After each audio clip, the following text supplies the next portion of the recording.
Hey, Sister Kate here. I thought you all might like to see where the grapes grew that I'm going to talk about in the video. This is in our backyard, and the vine is right here. And these are some grapes. There's just a couple, well, there's some right there in the sun. Let me see if I can zoom in on that a little bit.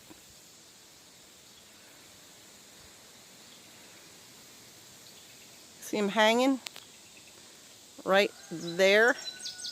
It was on this vine that I put some of those stockings. And I've cut most of them off now because these are ripe and they get good sun. And so I kind of just wanted to show you, like, they're nothing special. They're growing kind of out of a mix of an elm tree here, and there's Jerusalem artichoke. This is wild. Now, when we prune this upcoming February, I will cut a lot of this back because the grapes, as I've said in other videos, they need air and they need light. Like this one's getting, to keep mold and stuff like that off of the grapes. And when you get a tangled mess like this one is, it holds the moisture. So I've had other grapes that I was working on this morning get rotten because of that. But these came out. Okay, so here we have the bowl, and inside are some of those grapes that I showed you on the vine that I picked.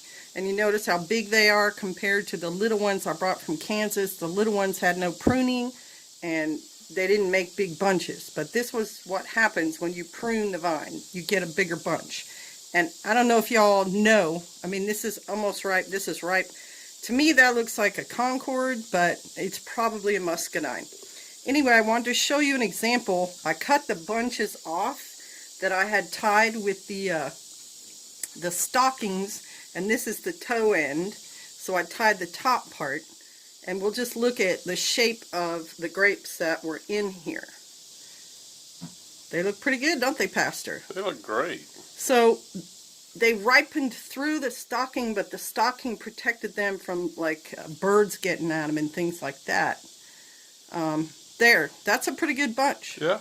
So I show you guys this so you can save your grapes, because if I didn't do this, then things like raccoons and birds and deer and rabbits and everything would eat your grapes. Now, I didn't do every bunch we had because I didn't have that many stockings, and they're all spread out.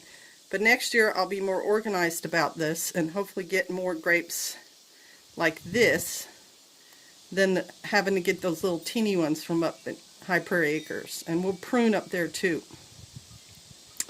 Alright, so this is another bunch off the same vines.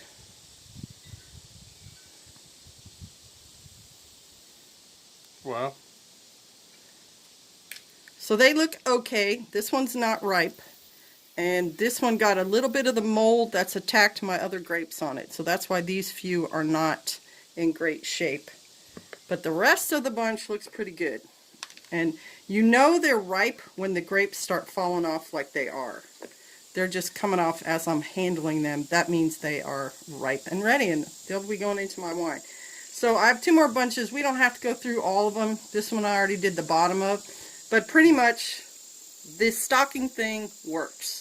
So if you're going to try to do your grapes and you have any problems with wild critters or anything like that, I highly suggest doing this to save your grapes. And thanks for watching. See you later. Shalom.